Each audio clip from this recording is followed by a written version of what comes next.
Shalom, amados hermanos, y bienvenidos a nuestro primer estudio del primero de los profetas. El día de hoy vamos a comenzar con introducción al profeta Oseas o Joshía en el hebreo. Así que, pero bueno, ustedes me conocen, soy la hermana Mariela Pérez Rosas del Ministerio de Yeshua Shemi. Bueno, este profeta de verdadmente es el primero y se le considera como un profeta que profetizó para el reino de Israel.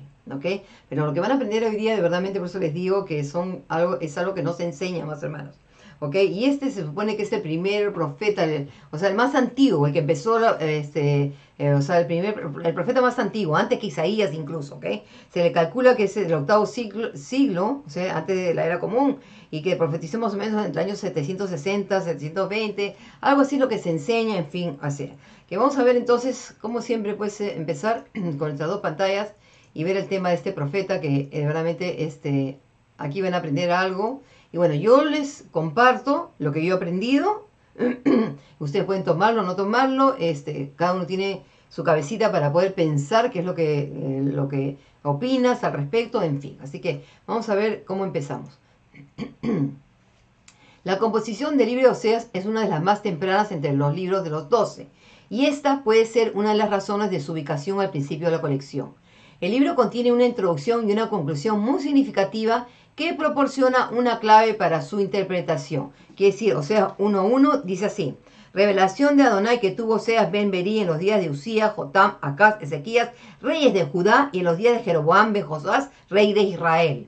Y después nos dice, termina con el 14.9, donde dice: ¿quién es el sabio que comprende estas cosas y el inteligente para que las conozca? Porque los caminos de Adonai son rectos y los justos caminan por ellos, pero los transgresores tropezarán en ellos. Miren cómo verdaderamente inicia esto y termina con esta advertencia. ¿Ok? Miren esto. Los justos caminan por ellos, los transgresores tropezarán en ellos. ¿Por qué este profeta terminaría de esta forma? ¿Ok? Así que vamos a ver entonces qué tenemos para aprender de este profeta. El libro de Oseas se presenta como el registro de la palabra del Señor a un profeta del pasado, Oseas.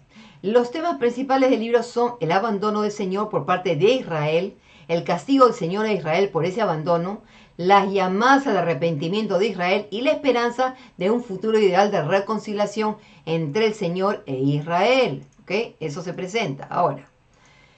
El abandono del Señor por parte de Israel se expresa en términos de ofensas culturales, religiosas, sociales, sexuales y políticas. Las imágenes terroríficas junto con las referencias a la destrucción de Israel en la tierra y su exilio de ella, así como a la caída de la monarquía del norte, expresan el tema del castigo del Señor a Israel.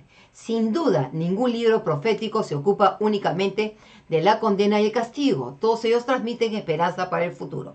¿Por qué? Porque todos los profetas, amados hermanos, tienen esto. Tienen las advertencias, cosas feas que tienen que decir, lo que va a pasar, pero siempre hay una esperanza.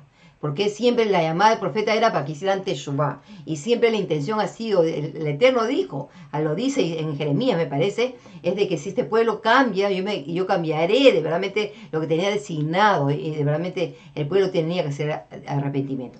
Entonces quiere decir que este profeta profetizó antes de que el reino del norte, ¿ok? Las 9 tribus del norte, no 10, porque Shimón está con Judá abajo, ¿ok? Fueran llevados cautivos a Asiria, ¿ok? Así que tienen que entender eso, que esto es antes del cautiverio de Asiria, ¿ok? El cautiverio de Tiglat-Pileser, creo que es el que se llama el... Ok, entonces vamos a ver qué más. Oseas lo hace con un lenguaje muy poético. Sin embargo, la esperanza en el futuro, en el restablecimiento de relación ideal entre el Señor e Israel, exige que Israel se aparte de sus caminos y vuelva al Señor, por lo que la llamada al arrepentimiento es un tema importante en el libro. es precisamente el elemento de la esperanza, la esperanza en un contexto de aparente desesperanza, lo que ha hecho que este libro se utilice ampliamente en la liturgia judía. Oseas 14, 2 al 10 es leído en el servicio vespertino de Tisha B'Av, el día que se recuerda la destrucción de los templos. Y en el Shabbat Shuvah entre Rosh Hashanah y Yom Kippur. El Shabbat Shuvah es el Shabbat antes de Rosh Hashanah o Yom Teruah y Yom Kippur, ¿ok? Así que de esto se trata. Así que imagínense que este libro importante que ha pasado a la liturgia judía. Ahora, vamos a ver su contenido. Contenido análisis. Por orden de Adonai, Oseas toma como esposa a una mujer adúltera como símbolo del pueblo de Israel que ha abandonado a su Elohim y debe ser castigado por su traición, pero recobrarán el favor de Adonai después de un tiempo de prueba. La otra parte, por orden de Adonai, Oseas vuelve a casarse con su anterior esposa infiel, como símbolo del amor duradero de Adonai por su pueblo a pesar de su infidelidad. El resto del libro consta de dos secciones principales. Del capítulo 1, el verso 2 al 3.5, en la que se destacan la narración y las imágenes de prostitución.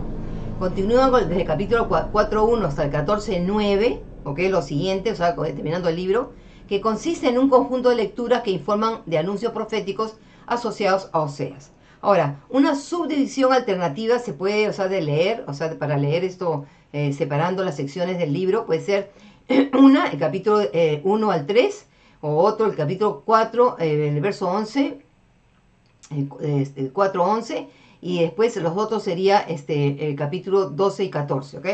En realidad, acá, pues, mejor dicho, es el capítulo 4 al 11, no 4, 2.11, acá debe ser una rayita, ¿ok? Quiere decir del capítulo 4 al 11 y final el capítulo 12, el 14. O sea, sería una forma, otra forma de leer el libro, de separarlo, ¿ok?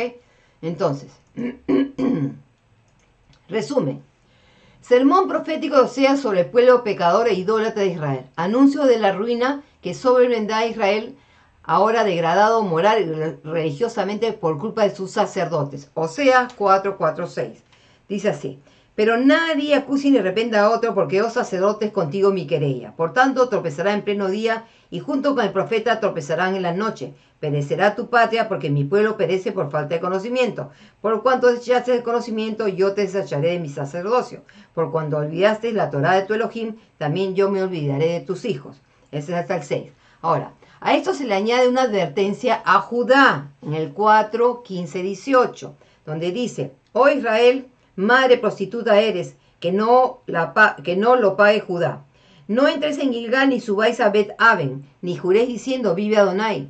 Si Israel embiste como novia cerrera, lo pastorea Adonai como cordero en el campo. ¿Qué le dije? Hasta el 15, 18, ¿no? Efraín está pegado a los ídolos, déjalo. Su embriaguez se ha tornado en rebelión, se siguen entregando a la prostitución y sus príncipes mucho aman lo que avergüenza, ¿ok? Así que, en verdad, es como que una advertencia a Judá de lo que está haciendo Israel, así lo ven ellos. Se pronuncia el juicio sobre los sacerdotes y los gobernantes que han conducido al pueblo al pecado, haciendo recaer sobre eso el castigo inevitable. En Oseas 5:1-7. Ok, vamos a poner aquí esto para parar un ratito. Dice así: oíd estos sacerdotes, atended, oh casa de Israel. Prestad oído, casa de Israel. Bueno, tomen en nota, más hermanos. Y estos sacerdotes que están, vamos hablando, a la casa de Israel, fueron levitas falsos que pusieron, acuérdense que Jeroboam, cuando estudió la monarquía, puso sacerdotes levitas, hizo 2 lugares de culto, los becerros y todo eso. Entonces a estos sacerdotes es el que se les está dirigiendo. Entonces dice así: prestad oído, oh casa real, a vosotros afecta esta sentencia, porque fuisteis lazo en Mizpa, red tendida en el Tabor, y fosa cavada en Sittim. Yo los castigaré a todos. Sé quién es Efraín, e Israel no se me oculta. Tú, Efraín, incitaste a la fornicación, e Israel se ha contaminado. ¿Por qué tanto Efraín y Efraín? Porque Jeroboam, el primer rey, era un eframita, y es el que hizo todo esto. Entonces, sus obras no los dejan volver a su Elohim, porque un espíritu de fornicación está en medio de ellos, y desconocen a Adonai. La soberbia de Israel testifica contra él mismo. Israel y Efraín han tropezado en su pecado, y Judá tropezará con ellos. ¿Hasta dónde dije que era? Hasta el 7. Irán en busca de Adonai con sus rebaños y sus vacadas, pero no lo podrán hallar, porque el Señor, Él se apartó de ellos. Han sido infieles a Adonai y les parieron hijos extraños. Ahora los devorará la luna nueva juntamente con sus heredad. ¿Ok? Así que claramente entonces tenemos pues aquí que está se pronuncia este juicio y se le advierte a los dos, tanto a Judá como a Israel. Ahora, descripción de la ruina que sobrevendrá a Efraín y a Judá, que ni siquiera el rey asirio podrá evitar. O sea, anticipa en una visión su llegada. Entonces, acá del 8 al 15 del mismo capítulo. Por eso le dije, este está predicando antes de que venga de que el reino del norte sea llevado cautivo. Entonces dice así: hacer resonar el shofar en Gaba y la trompeta en Rama, tocar la alarma en Bet-Aven, alerta a Benjamín, Efraín será asolado en el día del castigo. En las tribus de Israel doy a conocer lo que es cierto. Los príncipes de Judá son como los que desplazan linderos. Derramaré mi ira sobre ellos como el agua. Efraín está oprimido, violado sus derechos, porque quiso andar tras mandatos. Yo seré pues como polía Efraín y como calcoma la casa de Judá. Los dos reinos, las dos monarquías estaban en mal camino. Dice: y cuando Efraín vio su enfermedad y Judá miró su llaga, Efraín fue para Siria y acudió al rey adversario. Pero él no se podrá sanarlos, ni la llaga se irá de vosotros, porque yo seré como un león para Efraín, como un leoncillo para la casa de Judá.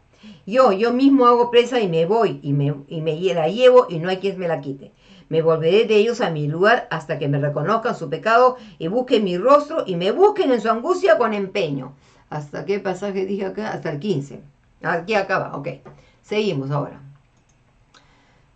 Dice así: la exhortación de arrepentimiento, o sea, 6.1.3. Venid, volvamos a Adonai, porque él desgarró, pero nos sanará. Él hirió, pero nos vendará la herida. Nos dará vida después de 2 días. Al tercer día nos resucitará y viviremos delante de él. Conozcámoslos pues, sigámonos adelante para conocer a Adonai. Su salida es tan cierta como la aurora, y él vendrá nosotros como la lluvia tardía que riega la tierra. La respuesta de Adonai censurando la inconstancia del pueblo, el 4-7. ¿Qué haré contigo, Efraín? ¿Qué haré contigo, Judá? Vuestra fidelidad es como nube mañanera, como el rocío temprano que desaparece. Por eso los he hecho morir con las palabras de mi boca, los he trozado por medio de los profetas y mis sentencias saldrán como la luz. Porque fidelidad quiero y no sacrificios, conocimiento de Elohim y no holocaustos. Ellos como Adán quebrantaron mi pacto, allí me fueron infieles. Los gobernantes son responsabilizados por los pecados del pueblo, porque se regocijan en ellos en lugar de prevenirlos, y porque a pesar de la angustia nacional continúan con su espíritu de juerga y revuelta. Okay. O sea, 7.1.4. Dice así: cuando yo quería sanar a Israel, se descubrió la iniquidad de Efraín y las maldades de Samaria, porque obran con engaño. Dice, con engaño. El ladrón se mete por dentro y la pandilla despoja por fuera. Y no reflexiona en su corazón que yo tengo presente todas sus perversidades. Sus propias acciones los han copado y están delante de mí. Alegran al rey con sus maldades y a los príncipes con sus mentiras. Todos ellos son adúlteros, son como horno encendido, que el pandero solo deja de atizar desde el amasado hasta la fermentación. En el día, hasta el 4 le dije yo, ¿no? Hasta el 4. Ok, así que más o menos, aquí como están viendo aquí, pues, amados hermanos, más o menos es una introducción de los temas que toca. Lógicamente que hay mucho más castigos y cosas que se repiten. Así que, pero como le dije, yo no voy a leer todos los versos. He tratado de traer ¿cómo se llama? Un resumen, ¿ok? Entonces, Oseas 1, cuando hemos leído antes cómo empezó, este capítulo este profeta es interesante porque que dice: revelación de Adonai que tuvo Oseas ben Berí en los días de Usías, Jotán, Acaz, Ezequías, rey de Judá, en los días de Jeroboam ben Joás, rey de Israel.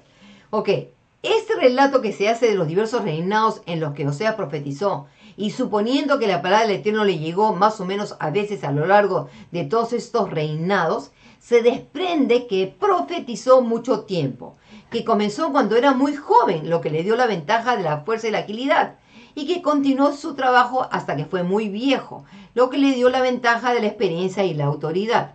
Ok, aquí están viendo acá, yo les puse acá en cuadrado.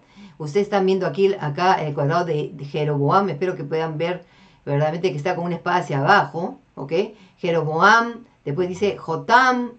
¿Cómo se llama? Que dice Usías, Jotam. Y después está Acaz y Ezequías. O sea, como verán, bastante tiempo tiene aquí pues este profeta que supuestamente él profetizó durante todo este tiempo. ¿Ok? Ahora, acá hay algo muy interesante que de verdad tenemos que resaltar y que de verdad, como van a ver, es increíble. Oseas fue contemporáneo de Amós, y los 4 reyes de Judá son los mismos 4 mencionados en relación con el profeta de Judá, Isaías. Ahora, la llamada profética de Isaías se produjo en el año en que murió el rey Usías, ¿ok? Entonces, y es probable que la labor profética de Oseas comenzara en los últimos años del largo reinado de Usías, pues de lo contrario su servicio habría durado más de 100 años. Es evidente que Oseas tuvo un largo periodo de servicio profético. Ok, este pasaje que hemos leído es Isaías 1.1 y también está en Isaías 6.1, que en verdad, ok, bueno, que vamos a regresar para que vean la información, porque si no les leo, no, de repente no se van a acordar. Isaías comenzó de la misma manera que comenzó, ¿cómo se llama? Oseas. Y visión de Isaías ben Amós que vio sobre Judá y Jerusalén en días de Usías, Jotam, Acaz, Ezequías, reyes de Judá. ¿Ok? Está bien, este es el mismo tiempo que está hablando Oseas. Pero la profecía de Isaías, por ejemplo, nos lo dice claramente que empezó, cuando leemos, dice el capítulo 6, el verso 1, el año de la muerte del rey Usías, vi a Adonai sentado sobre un alto trono y sublime y sus faldones llenaban la casa. Así que es el año de la muerte del rey Usías, ¿ok? Donde empieza a aparecer la profecía de Isaías. Entonces, tal vez Oseas es igual, ¿ok? Porque ahora les voy a explicar por qué. Quiero que vean esto, más o menos para que vean. ¿Ok? Estos reyes de Judá son, o sea, supuestamente Oseas es un profeta del reino del norte. Sin embargo, está hablando de que profetizaron los reyes de Judá. El rey Usías gobernó 52 años. El rey Jotam, 16 años. El rey Acaz, 16 años. Rey Ezequías, 29 años. Por lo tanto, si nosotros juntamos todos estos años, nos da 113. Así que por eso es que se cree que tal vez este profeta, o sea, empezó también al final de los últimos años del rey Usías, ¿ok? Así que vamos a decirle que de verdadmente, pues, de repente quitándole la mitad, 25 años, nos va a dar un aproximado de 90 años, ¿ok? Bastante tiempo, ¿ok? Entonces, dado que se le considera generalmente como un profeta del reino del norte, es extraño que enumere a los reyes de Judá cuyos reinados abarcan el periodo de la caída de Samaria y más allá, es decir, Acaz y Ezequías. Porque Acaz y Ezequías ya es mucho más allá cuando ya está el tiempo que va a venir Nabucodonosor. Si Oseas vivía originalmente en Israel, es posible que al ver que el reino empezaba a desmoronarse tras la muerte de Jeroboam II, se trasladara a Judá. De hecho, Judá se menciona en el libro más de una docena de veces, pero nunca se nos dice si vivió allí. Entonces, esto es extraño, por eso que este profeta, a pesar que sea un profeta del reino del norte, lo que menciona es los reyes de Judá. Así como verán, esto es verdaderamente entendible o razonable, porque si no, ¿por qué razón entonces va a mencionar a los reyes de Judá? Ahora, las circunstancias políticas y económicas descritas anteriormente para el periodo de Amós son idénticas a las que se daban en la época de Oseas. Oseas no es mencionado en ningún otro libro de las Escrituras, pero el Brit Hadashah registra palabras del profeta. Así que aquí vamos a ver entonces Mateo 2.15. Vamos a ver las palabras que encontramos, porque acá vamos a ver que casualmente, en verdad, en la Torá, sabemos que en el Brit Hadashah se menciona a varios profetas, lo que más se menciona es Yeshayahu, Isaías, pero vamos a ver que también a este profeta, que vamos a ver la importancia que tiene, ¿ok? Se le menciona en conclusión Mateo 2.15. Así que es al principio de Mateo.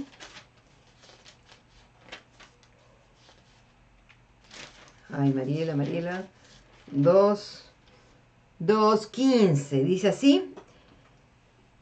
Ok, y allá se quedó hasta la muerte de Herodes, para que se cumpliera lo dicho por el Señor mediante el profeta, cuando declaró: de Egipto llamé a mi hijo. Ok, ¿eso qué es? Palabras de Oseas. Después tenemos Mateo 9.13, donde dice: id y aprended qué significa misericordia quiero y no sacrificios, porque no vine a llamar justos sino a pecadores. Ese es el tema que lo que leímos en antes, que quiere que obediencia y no sacrificios, lo que dijo. Así que acá se menciona al profeta Oseas. Romanos 9, 25, 26. Rab Shaul. Vamos a ver Romanos 9, 25, 26. Ok, y esto habla de la elección de Israel. Dice así: como también en Oseas dice: llamaré pueblo mío al que no era mi pueblo, y amada a la no amada. Y sucederá que en el lugar donde les fue dicho, vosotros no sois pueblo mío, allí serán llamados hijos de Elohim viviente, ¿ok? Así que hasta ahí vemos, entonces, acuérdense que supuestamente Pablo es el apóstol para los gentiles, pero la gente no entiende a qué gentiles se refiere. Ya para más adelante voy a traer un estudio sobre los griegos. Ok, esto tiene que ver con los griegos. 1 Corintios 15:56. 1 Corintios 15:56. 15:56 dice lo siguiente: pues el aguijón de la muerte es el pecado y el poder del pecado la ley. Así que quiere decir que esto está en Oseas. Así que como verán, el Brit Hadashah tiene varias menciones del profeta Oseas. ¿Ok? Seguimos. Alrededor de este tiempo vivieron, profetizaron Joel, Amós, Miqueas, Jonás, Abdías e Isaías. Pero Oseas fue el primero de ellos que predijo la destrucción de Israel y que Elohim borraría el nombre de Israel. Y Oseas fue el hombre que comenzó a decirlo, lo que hizo que fuera una tarea mucho más difícil para él, al ser el primero que debía llevar un mensaje desagradable y aún un tiempo antes de que se levantara alguno para secundarlo. Este fue el primer mensaje que Elohim les envía a este pueblo para decirle que era una generación malvada y adúltera, ¿ok? Entonces, ¿qué? La profecía de Oseas es famosa por el hecho que el Eterno le ordena que se case con una ramera y tenga hijos de una prostituta. Así que vamos a leer acá al principio el verso 2 al 4, porque antes ya leímos cómo inició Oseas, el verso 1, ¿ok? Y vamos a leer el 2 al 4, donde dice: cuando Adonai comenzó a hablar por Oseas, dijo Adonai a Oseas: ve, tómate a una mujer prostituta y engendra hijos de prostitución, porque la tierra se prostituye totalmente apartándose de Adonai. Fue pues y tomó a Gomer, hija de Diblaim, quien concibió y le dio a luz un hijo. Y Adonai le dijo: ponle por nombre Jezreel, porque muy pronto visitaré la casa de Jehu por la sangre derramada en Jezreel y haré cesar el reino de la casa de Israel. Así que vamos a ver qué está sucediendo con esto, qué pasa con esto, porque esto es famoso por estos profetas Oseas. Primero que nada, debemos tomar en cuenta que los profetas debían hacer regresar al pueblo a la obediencia de la Torá. Los profetas tenían el Ruach HaKodesh, que los inspiraba y les comunicaba las palabras del Eterno. Eran, por lo tanto, personas íntegras y santas. Acuérdense cómo terminó Oseas su profecía. ¿Qué ejemplo para el pueblo podría ser un profeta que se llegara a una prostituta y tuviera hijos con ella? ¿Qué ejemplo podría ser? Es por ello que la mayoría de los comentaristas piensa que se trata de una parábola. Y esa era una manera de enseñar comúnmente usada entre los antiguos, particularmente los profetas. Las escrituras están llenas de parábolas que se pueden encontrar en comparaciones. Tal vez una sola palabra, una oración o hasta una narración extendida pueden ser consideradas meshalim o parábolas, ¿ok? Es por ello que se pueden encontrar hasta en los tehilim, en los salmos. El libro de Proverbios, Mishlei, es un libro de parábolas. La mayoría que encontramos en las escrituras en comparaciones se refieren a juicio o acusaciones. Miren, amados hermanos, yo no voy a leer por tiempo todo lo que estamos aquí. Yo les aconsejo que paren aquí el video y ustedes lean y se van a dar cuenta cómo esto es una parábola. La ovejita fue un juicio a David. Acuérdense que cuando se presenta el profeta y le dice a David, había un señor que tenía esta ovejita y toda esa historia. Ok, está en 2 Samuel. La viña, juicio a Judá e Israel en Isaías. La lesión falsa en Primera de Reyes 20, 35, 42. La mujer sabia en 2 Samuel 4, 1 al 20. ¿Ok? Miren todo esto, amados hermanos. ¿Ok? Meshalim como fábulas de árboles y plantas. Árbol, higuera, vid, zarza presentados como rey en Jueces. Cardo y cedro presentados como rey. Esos son parábolas, que son tipologías, simbologías. Ok, en Ezequiel encontramos Meshalim tipo historias, que algunos las pueden llamar alegorías, por eso también lo que significa una parábola. Pero son Meshalim que presentan la historia de Israel en una forma figurativa.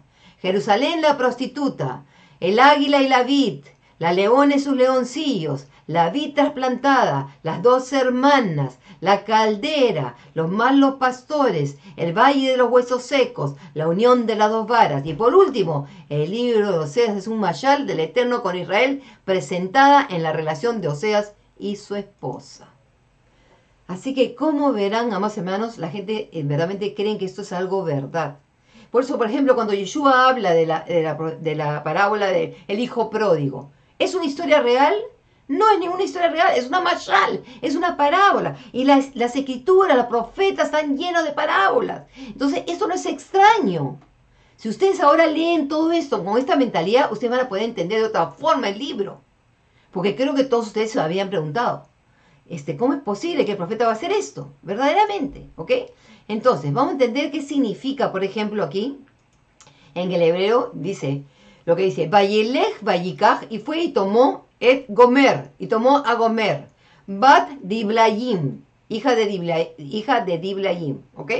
Betahar Batelech lo ben, y parió y le dio a él un hijo, ¿ok? ¿Qué significan estos nombres? Acá está lo que nosotros tenemos que entender. Acá, como le dije en Isaías también. Gamar, dice que acá tomó a Gomer. El Gomer, pero la palabra Gamar es terminar o cesar. Acá le puse yo dos ejemplos. Vamos a ir al Salmo 7.9 y 12.1. ¿Ok? Los Tejilim, Salmo 7.9 y 12.1. Salmo 7.9. Donde dice... Acábese ahora la maldad de los malvados y sea el recto firmemente establecido, porque el Elohim es justo, examina el corazón de los riñones. Acábese, yikmar, es este verbo, ¿ok?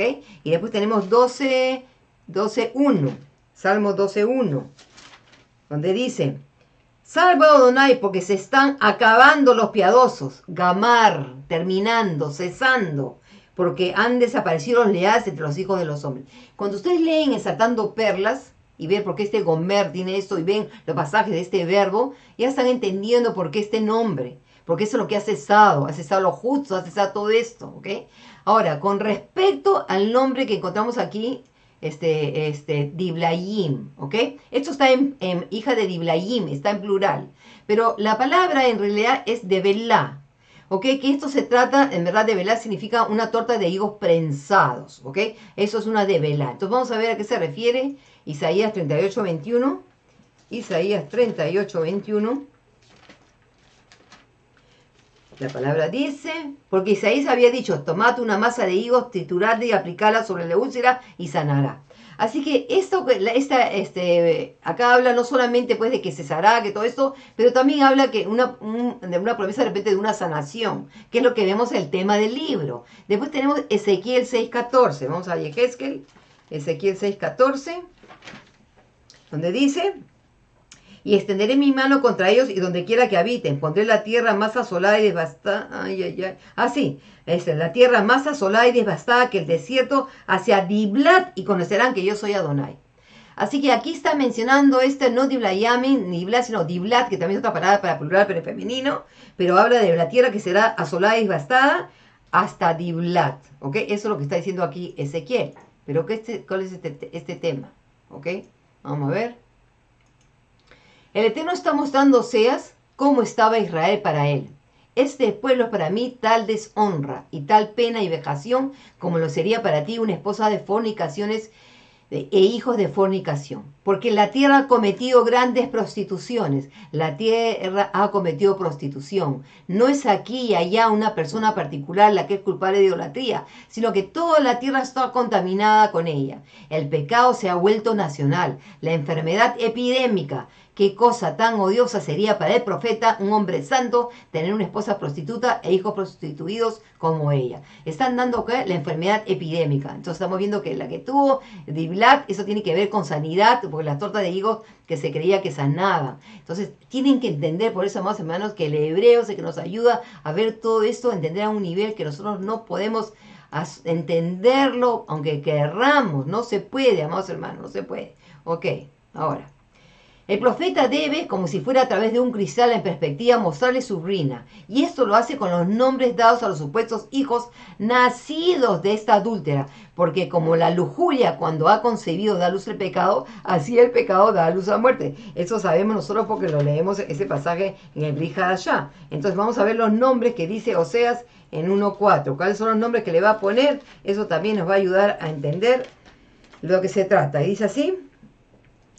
Ponle por nombre Yisrael, ¿ok? Yisrael. Ese es lo que dice acá que le va a poner, entonces, cómo está en el hebreo, ¿ok? Quiero que vean aquí, toda la pantalla dice así. Vayomer Adonai Elaf, y le dijo a Adonai Elaf, ¿a quién? Al profeta, que Shemo llama a su nombre, ¿el nombre de qué? Del hijo, ¿ok? ¿Ok? Le dice Yisrael, Yisrael, ¿ok? Kiot Meat, dice, porque otra vez en corto tiempo, ¿ok? ¿Ok? Eso que está diciendo, ¿cómo se llama? O sea, como muy pronto, o sea,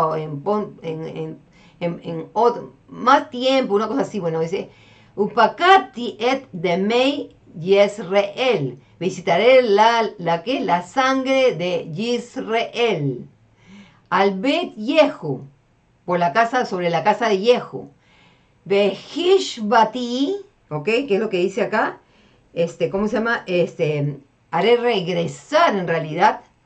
Dice, Mamlehut Bet Israel, que lo haré regresar, o sea, le devolveré esa sangre al reino de la casa de Israel, Bet Israel. Así que esto es interesante que vemos que el nombre que le pone a este hijo es Yisrael. ¿Qué significa este nombre? Predice primeramente la caída real en el nombre que se le asigna a su primer hijo, que fue un varón. Llama su nombre Yisrael. Yisrael significa la semilla de Elohim, ¿ok? Como así deberían haber sido. Pero también significa la dispersión de Elohim, o que se Elohim esparce. Serán como ovejas en los montes que no tienen pastores. Dice, no los llames Israel, que significa dominio. Han perdido todo el honor de ese nombre. Pero llamamos Yisrael, que significa dispersión, porque los que se han alejado del Señor vagarán sin fin. Entonces acá tenemos, vamos a ver, acá se trata de ensartar perlas y ver lo que se nos habla de Yisrael, este nombre que se le da a este hijo. Como verán, es un lugar. Primera de Reyes 21-23. Primera de Reyes 21-23. Y dice lo siguiente. Y también de Jezabel habla Adonai, diciendo, los perros comerán a Isabel en el muro de Yisrael. Ok, siguiente, 2 de Reyes 10, del 1 al 7. 2 de Reyes 10, del 1 al 7. Acab tenía 70 hijos en Samaria y Jehu escribió cartas y las envió a Samaria y a los jefes de Israel, a los ancianos y a los tutores de Acab, diciendo, ahora, al llegar esta carta a vosotros, ya que los hijos de vuestro Señor están con vosotros y tenéis con vosotros los carros y los caballos y también ciudades fortificadas y armamento, elegid pues al mejor y al más recto de los hijos de vuestro Señor y ponedlo en el trono de su padre y luchar por la casa de vuestro Señor. Pero ellos tuvieron gran temor, pues decían, he aquí, los dos reyes no le resistieron, ¿cómo lograremos resistir nosotros? Y el que estaba sobre el palacio, y el que estaba sobre la ciudad, y los ancianos y los tutores enviaron a decir a Jehu, somos tus siervos y haremos todo lo que tú nos digas. No proclamaremos rey a nadie, haz lo que te parezca bien ante tus ojos. Y él les escribió una segunda carta diciendo, si estáis conmigo y hacéis caso a mi voz, tomad las cabezas de los hombres, los hijos de vuestro Señor, y venid a mí mañana a esta hora a Yisrael, y los hijos del rey, que eran 70 hombres, estaban con los grandes de la ciudad, quienes los educaban. ¿Hasta dónde les dije? Hasta el 7. Y cuando la carta llegó a ellos, sucedió que ellos tomaron los hijos del rey y los degollaron, 70 personas, y pusieron sus cabezas en canastos y se las enviaron a Yisrael. Entonces ya están viendo que el tema aquí está sangre derramada. Y el número 70 nos habla de mucho, no solamente porque, bueno, Judas que fue llevado cautivo 70, pero 70 son supuestamente las 70 naciones habidas en el mundo, en fin. Así que, y por último tenemos también Oseas 1.5. Ahora que acá viene el otro nombre, creo que es de la hija, si no me equivoco. Oseas 1.5, así que ya vimos el nombre, lo que trataba de transmitir este nombre de este supuesto hijo. El 5. Dice, y sucederá que aquel día quebraré el arco de Israel en el valle de Yisrael. Así que ya están dándose cuenta que se trata de un lugar, no se trata de un hijo, ¿ok? Todo es algo simbólico, amados hermanos, es algo simbólico. Ese es el problema que la gente no entiende, es tan difícil entender, verdaderamente que nos falta tanto para aprender, ¿ok? Al igual que otros libros proféticos, Oseas emplea a menudo metáforas sexuales y familiares para expresar la relación entre Elohim e Israel. En el mundo metafórico del libro de Oseas, Elohim adopta el papel de un marido enfadado que condena, castiga severamente y deshonra públicamente a su esposa infiel, que no reconoce lo bueno que ha sido con ella. después de cumplir su violento y vergonzoso castigo, estará dispuesto a aceptarla de nuevo. La imaginería básica presente aquí es bastante común en la sociedad dentro de la cual se escribieron los libros proféticos. Así que acá vamos a continuar leyendo el 6, verso 6 al 11, dice así. De nuevo concibió de luz una hija y le dijo, ponle por nombre Lo Ruhama, porque no seguiré compadeciéndome de la casa de Israel para perdonarlos. Pero me compadeceré de la casa de Judá y los salvaré por Adonai su Elohim. No los salvaré con arco, ni con espada, ni con batalla, ni con caballo, ni con jinetes. Y cuando estetó Lo Ruhama concibió y dio a luz un hijo. Y le dijo, ponle por nombre Lo a mí, porque vosotros no sois mi pueblo, ni yo seré para vosotros, yo soy. Con todo el número de los hijos de Israel será como la arena del mar, que no se pueden medir ni contar. Y sucederá que donde se les ha dicho, vosotros no sois mi pueblo, se les dirá hijos de Elohim viviente. Vimos que esto fue mencionado en el Brit Hadashah. Y los hijos de Judá y los hijos de Israel serán reunidos en uno y designarán un único camino y resurgirán de la tierra, porque es el día grande de Yisrael. ¿Ok? Así que estaban viendo verdaderamente todos estos temas, de verdaderamente simbólicos que encontramos aquí. Así que vamos a ver esto más claramente. Los nombres de los tres hijos pretenden significar la posición de Israel ante Elohim. Yisrael, el hijo primogénito, que significa Elohim y esparce o siembra, se entiende como la imagen de un agricultor que esparce la semilla por su campo. Elohim castigará a la casa de Jehu por la masacre de Yisrael y pondrá fin al reino de Israel. Romperá el arco de Israel. Anteriormente, Eliseo había encargado a Jehu que acabara con la casa de Acab, cosa que hizo, pero su purga fue excesiva y brutal, más allá de lo esperado, y gran parte de la matanza tuvo lugar en Yisrael y sus alrededores, la residencia de invierno de Acab, que es un reino del rey del norte. Entonces nació una hija llamada Lo Ruhama, que significa sin misericordia, lo que indica que el trato bondadoso de Elohim hacia Israel estaba a punto de cambiar. Pero Elohim tendría misericordia de la casa de Judá. La extensión de la misericordia de Elohim hacia Judá puede deberse a las reformas de Ezequías que se estaban produciendo a finales del octavo siglo, o sea, como vimos que este profeta profetizó hasta ese tiempo.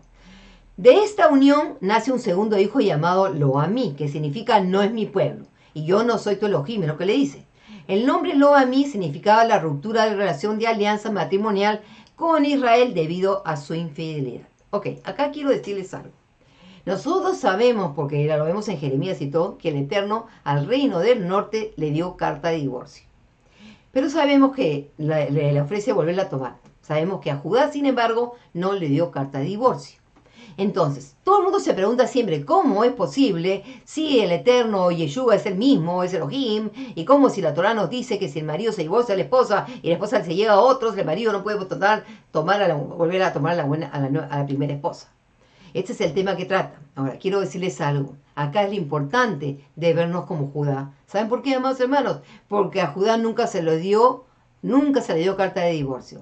Quiere decir que aunque Judá se prostituyó y le fue infiel, nunca el Eterno la divorció. Por eso cuando Yeshua les dijo por qué les dio carta de divorcio a Moshe, por la dureza de su corazón, porque no podían perdonar el adulterio. Sin embargo, el Eterno sí perdona. Pero a pesar de todo, el Eterno también perdonó a Israel. Pero tenemos que entender algo, y esto es un misterio que debemos que entender, que sabemos que aunque Yeshua renovó el pacto matrimonial con todo Israel en el Pesaj, cuando él murió y pagó con su sangre, el pago por la novia, el encuentro, el matrimonio real con la novia, no se va a hacer en esta tierra, con estos cielos y esta tierra, sino en la renovación de todo, en el Olam Jabá, donde tal vez ya no aplica esa ley, ya no es la primera esposa, sino va a ser la verdadera esposa. ¿Me están entendiendo lo que estoy diciendo?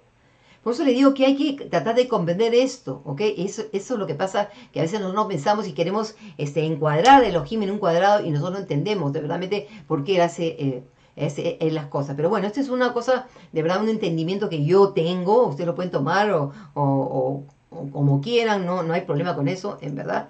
Así que continuamos ahora, dice así. ¿Ya cuánto tiempo tengo ya? Ok, full screen. Tras el nacimiento del tercer hijo, Gomer abandona a su marido profeta y se va con otros amantes. La idolatría de Israel se compara con el adulterio, una ruptura del primer y segundo mandamiento de no tener otros dioses ni hacer imágenes con fines de adoración. El marido, comprensiblemente herido, Oseas, en representación de Elohim, resuelve solicitar el divorcio ante los tribunales. Esto se desprende del doble uso de la palabra reprender, que vemos en Oseas 2:2. En el hebreo está en el verso 4, donde dice: contended con vuestra madre, contended que ella no es mi mujer ni yo soy su marido, porque se quite de su cara sus fornicaciones y sus adulterios de entre sus pechos. ¿Ok? Así que imagínense esto, pero quiero que vean aquí algo muy interesante. Acá estamos viendo, por ejemplo, me gusta siempre poner las palabras. Esta palabra, ribu, beimhem, ribu, contender con vuestra madre, ribu, kiji, lo ishti, o sea, contende con ella porque ella no es mi mujer. Beanoji, lo isha. Ok, o sea, mejor dicho, yo no soy su marido, lo ishti, yo no soy su hombre, su marido, ve anoji lo isha, y yo no soy y ella no es para mí como mujer, isha. Dice, va a ser, dice, senuneja, mi paneja, ¿ok? Para que aparte, ¿ok? Para que ella, ¿por qué? Para que se quite o aparte, aparte de sus fornicaciones, o sea, la palabra es de soná, de ramera, delante de mi presencia, delante de mi cara, ¿ok? Ven a funpejen mi ven, shadeja. ¿Y qué? Y sus, ¿cómo se llama? Otra palabra para adulterios, de entre sus pechos, es lo que dice, ¿ok? Así que vemos acá ribu. Esto es interesante porque esto de contender, tiene algo bien interesante que quiero enseñarles, ¿ok? Esta palabra es rif, es luchar o contienda. Se trata de un término con fuerza legal que significa presentar una demanda o ser cargo. Se utiliza mucho en la literatura profética. Por ejemplo, les puse yo un ejemplo que entendemos en la Torá, en Números 20:13, ¿ok? Vamos a leer ese pasaje primero, Números 20:13, donde dice: estas son las aguas de Meribá, donde los hijos contendieron con Adonai y él manifestó su santidad entre Israel. Y después lo vamos a ver repetidamente en Oseas 4:1. Oíste el oráculo de Adonai, oh hijos de Israel, porque Adonai tiene una contienda, rif, con los habitantes del país, por cuanto no hay fidelidad ni misericordia, ni conocimiento de Elohim en la tierra. El 4 dice lo mismo: pero nadie acuse ni reprenda a otro, porque, oh sacerdotes, contigo mi queréis. Acá la realidad de la palabra es ni reprenda no, sino es contienda. ¿Ok? Y después tenemos en 12:2 de Oseas, en 12:2, donde dice: Adonai tiene pleito, contienda con Judá, visitará a Jacob conforme a sus caminos, le pagará conforme a sus obras. Y ahora tenemos los pasajes en la literatura, o sea, en los profetas, que vemos cómo se usa este término. Así que ahí vamos a ver, vamos a ir primero a Isaías 45:9. Isaías 45:9.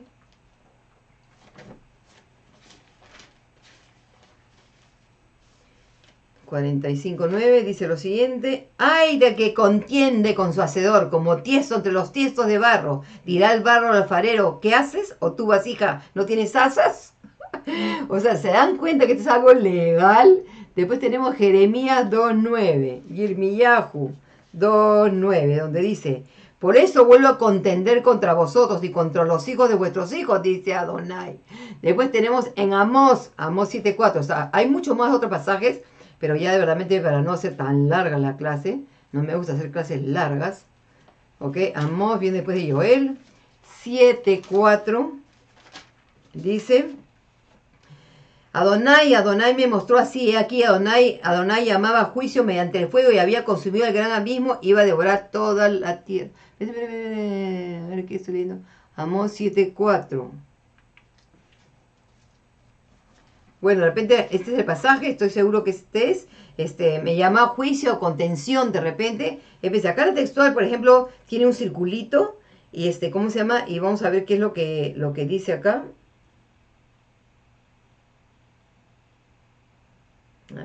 No le he puesto la realidad de lo que es lo que... Espérense, estoy leyendo el capítulo 7:4. 7:4. Esto se llama Israel a juicio. Bueno, no sé, en fin, no le pone, pero esto es lo que es contienda. Y por último tenemos a Miqueas 6:1, De todas maneras, chequeen en la interlineal, por si acaso de repente me he equivocado en un verso, o está en el hebreo un pasaje, y en el castellano, en las Biblias de nosotros está diferente, porque eso es lo que pasa a veces. 6.1 dice así: oíd lo que Adonai está diciendo, levántate, llama a juicio los montes, y que los collados oigan tu voz. Ok, claramente acá es una contienda, ok, es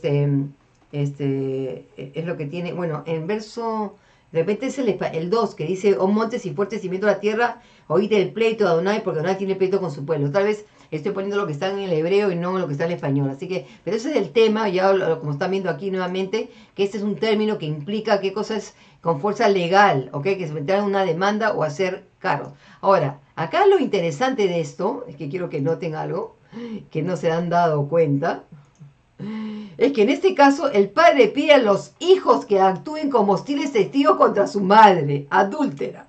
El marido está dividido, por un lado quiere castigar la infidelidad, pero por otro lado desea restaurar el matrimonio. Esta tensión se pone de manifiesto en Oseas, cuando leemos Oseas el capítulo 2 del 13 al 23. Así que vamos a Oseas 2, del 13 al 23. Donde dice: la castigaré por los días dedicados a los Baales, a los cuales les quemaban incienso y adornándose con aretes y gargantillas. Iba en pos de sus amantes y se olvidaba de mí, dice Adonai. ¿Quién es la adúltera? Es Israel, amados hermanos. No es la esposa del profeta. Por tanto, yo la traeré y la conduciré al desierto, la hablaré a su corazón, allí le daré sus viñas y el valle de Acor como puerta de esperanza. Ahí me responderá como en su juventud, como cuando salió de Egipto. Y esta que dije, hasta el 23. Y sucederá que en aquel día decía Adonai: tú me llamarás Ishi, y ya no me llamarás Baalí, como vemos que decía que Ishi, ok, el pasaje en antes, Ishi e Isha. Dice: pues quitaré de su boca los nombres de los Baales, y sus nombres no serán más invocados. Pactaré a favor de ellos un pacto con las bestias salvajes, con las aves de los cielos y con los reptiles de la tierra. Romperé el arco de la espada y la batalla de la tierra, y haré que reposen seguros. Te desposaré conmigo para siempre, te desposaré conmigo en justicia y derecho, en benignidad y gran misericordia, te desposaré conmigo en fidelidad, y tú conocerás a Adonai. Aquel día responderé, oráculo de Adonai, responderé a los cielos y ellos responderán a la tierra. Lo que les dije antes: nuevos cielos, nueva tierra. Y la tierra responderá al trigo, al vino y al aceite. Y ellos responderán a Yezreel. Y la sembraré en la tierra para mí mismo, y me compadeceré de Lo Ruhama, y le diré Lo a mi pueblo mío, y él responderá: tú eres mi Elohim.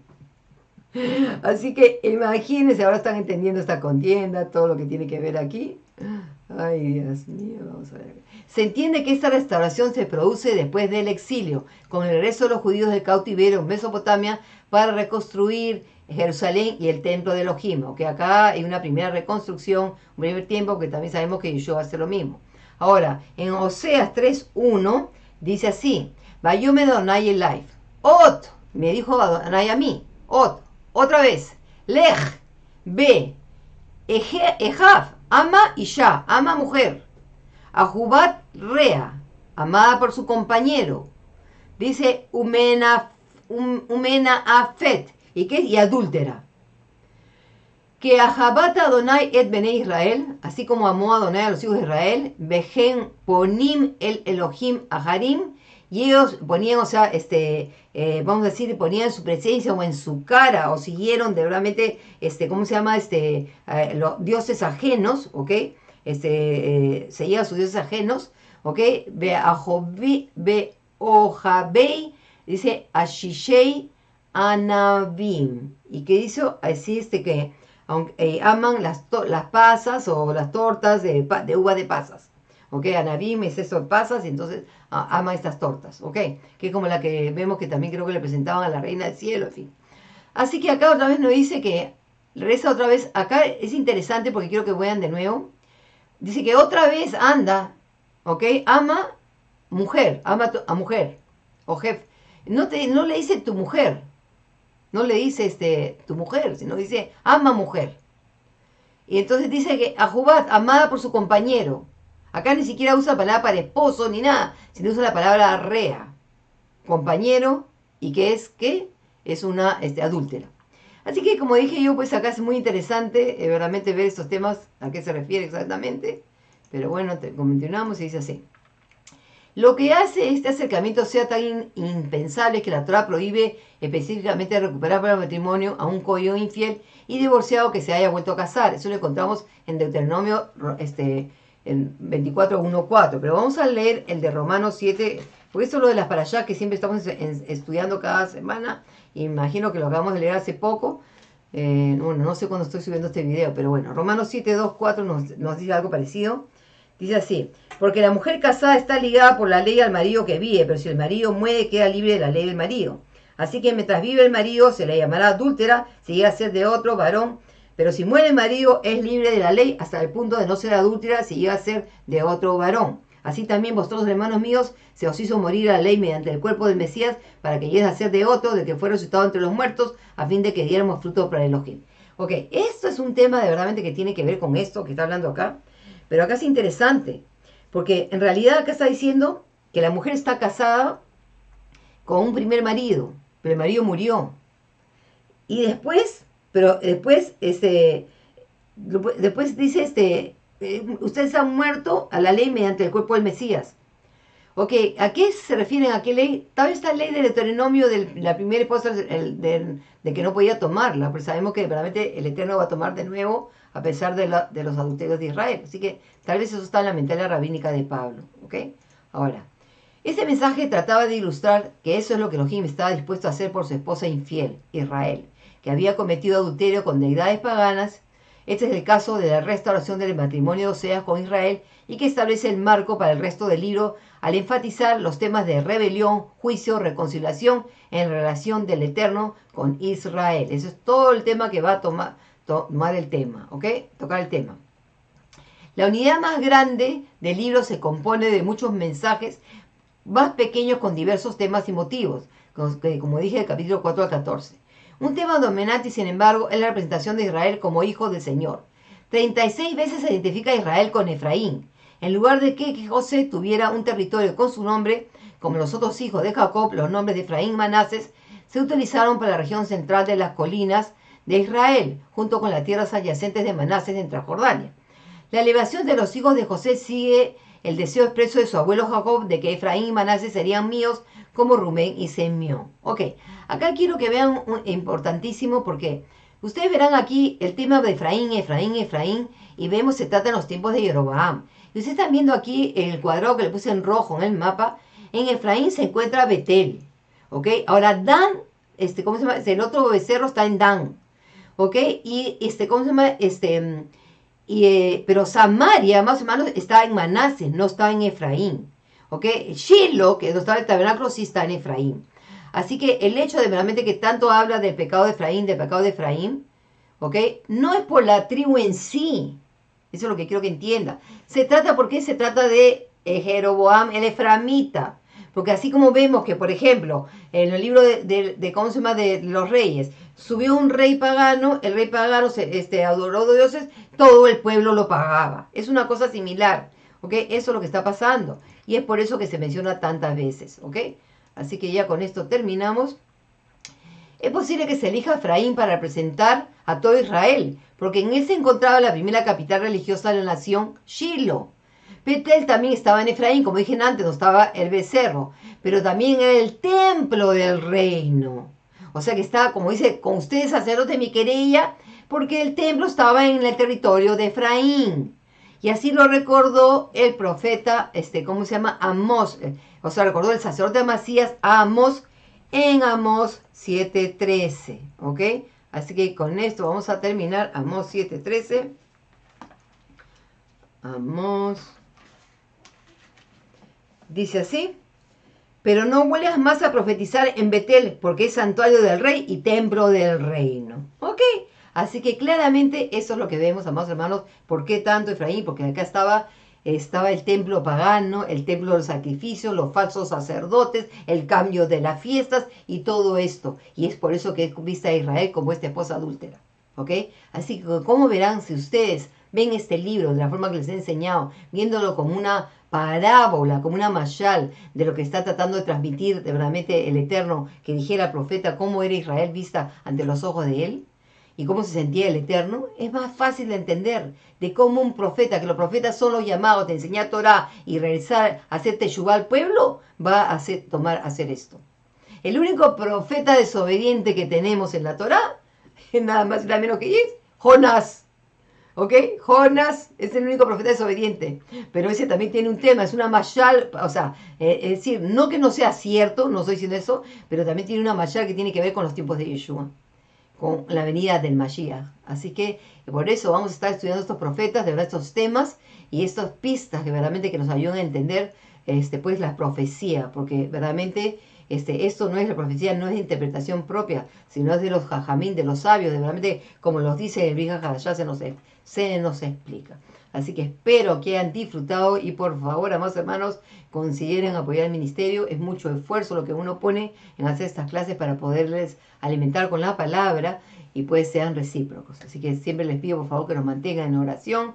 Les doy las gracias a los que nos apoyan y de verdad a los que también mantengan en oración y por favor, sobre todo, compartan los videos. Será hasta la próxima. Que el Eterno me los bendiga y los guarde. Shalom Alejem.